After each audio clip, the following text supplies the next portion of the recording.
Hey guys, this is Huzon here with another tutorial on sound design, I guess. And today I'm going to show you how to make this sound, which I call a slowdown noise gate thing, or slowdown copter as I like to call it.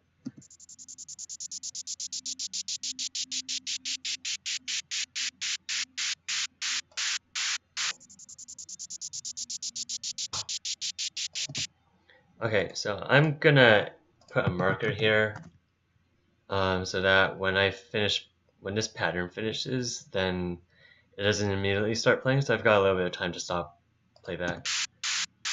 Okay, so probably shouldn't have done that.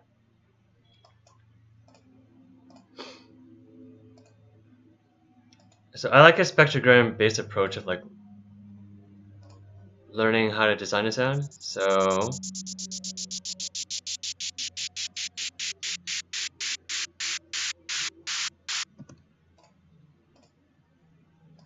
right. So here it's obvious that we have sound. Wow, sound. Yes, we have sound.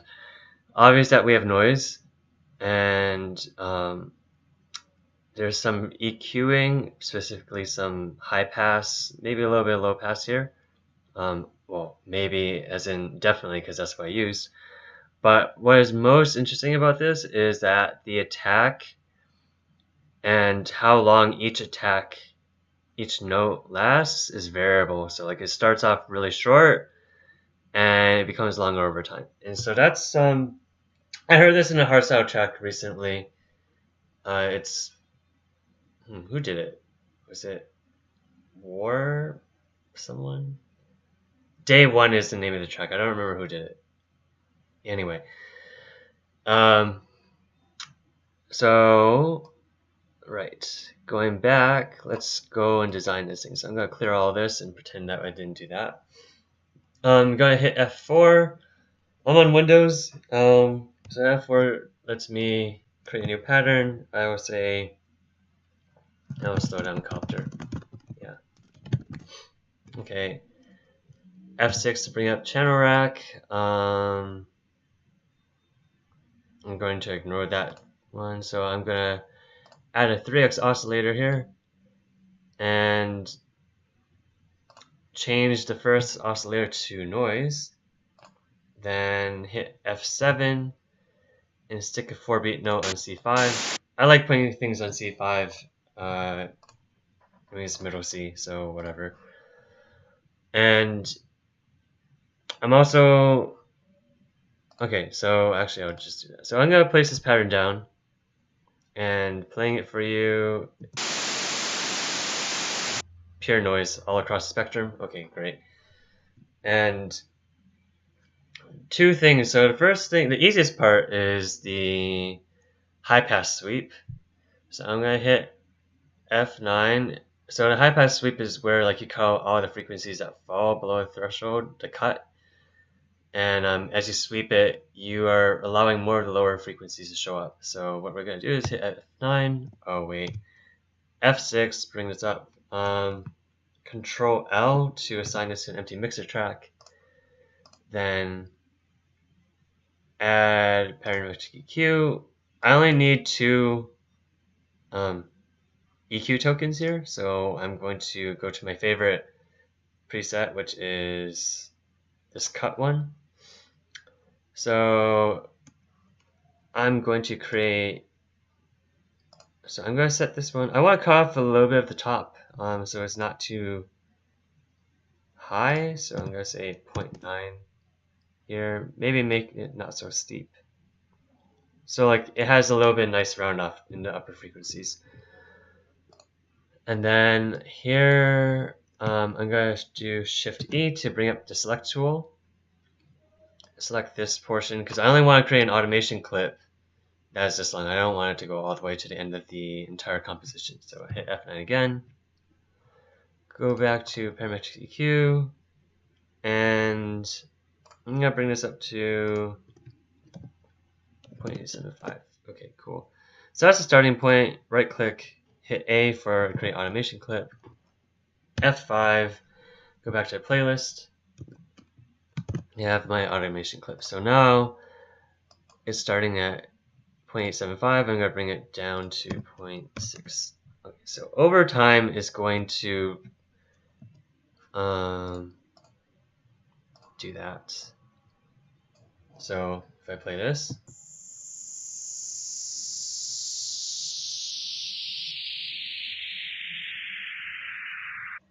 okay, cool. I can even adjust the curve of this. This is up to your personal preference. I think steeper in the beginning is pretty nice.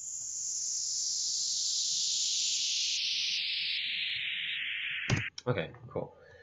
Okay, so the next part. How do we make that variable attack and hold time thing? Well, with production and sound design, I don't believe they're wrong and right and wrong ways to do things. Okay, in some cases there might be ways to do things, but in general, there's multiple ways to do things, and it really depends on how much time you want to put in and how flexible you want your solution to be. And I could do that by manually creating all these attacks, which is a really sucky way of doing it. Why is it not showing? Oh, here we go. It's like,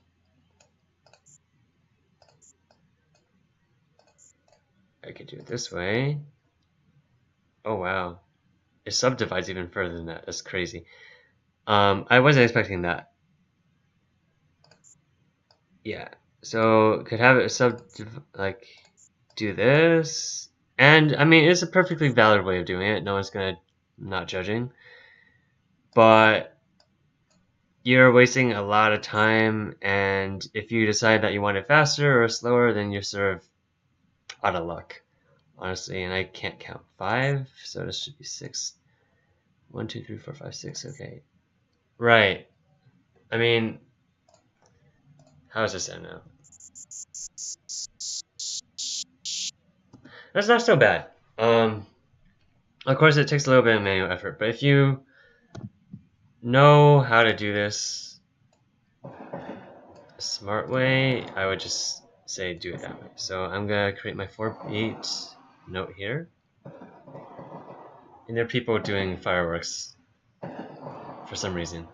It's like more than a week and a half after July 4th. Anyway. Okay, so what we're gonna do is, for those of you who know, there's an arpeggiator. So if you put in a chord, so let's do E and G here. For C major chord, you will get, and I'm going to change this to a sine wave so you can hear it, and also turn off the EQ. The arpeggiator creates an arpeggio, so it will sound like this. Right, so it plays through every note of the chord repeatedly. That's because this is set to nothing. I think if I only set this. Oh, okay, maybe that's not why. Ignore what I said. Anyway, so you can see it's repeating notes, and with me having only created one long sustained note. So that's what we're going to utilize to do this. And since we're dealing with noise, we don't actually care about the pitch of the chord, so changing this back to noise, I'm just going to delete one of these. And in fact, I can even do this. It doesn't really matter because noise is noise regardless of what pitch you picked. So, though I guess for sanity, it might be a good idea to just say, yeah, make it obvious that there's 2 notes here. Okay, so what we're going to do is go into our channel panel here. I've already selected arpeggiator, and I'm going to turn the gate down to 50%. You can experiment with this. It depends how much gating you want, which is like the gaps in between each attack. And what I'm going to do is we're going to automate this time thing. So in the beginning it's gotta be super fast, so every note is gonna come in pretty fast, but we're gonna slow it down over time. So back to the playlist, select E, and then back to this, right click, press A, create automation clip. Okay. And to get back to my pencil tool, I do Shift P. To deselect a thing, I say Control D. Okay, great. Now, I think lower values is faster, so I'm going to type in 0.25 here. Maybe just bring it all the way up. Okay, so let's see what happens. And I should turn this EQ on first.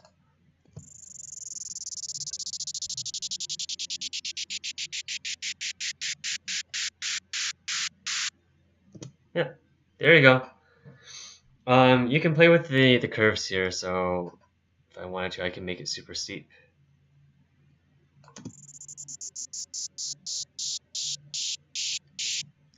Now, so as you can see here, the problem is that you might have to do a little bit of math and experimentation to get it. Like if you wanted each attack to like fall in a particular downbeat of a bar, that's not that easy. For that, you'd probably be better off just manually writing in the notes. The other thing is that if you want to pan each individual attack left and right, you'd probably have an easier time doing that with manual notes, because then you can set the panning in a predictable manner. With arpeggiator time, it's not so obvious, and if you try to do panning, you're gonna have to experiment. So as you can see, there's pros and cons to like doing it one way versus the other. So this way is like I can modify this thing like however I want, just by dragging it up and down on this automation curve.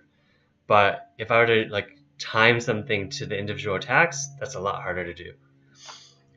Anyway, if you learned something today, click like, comment, subscribe, and share. And yeah, I think that's about it. So see you guys.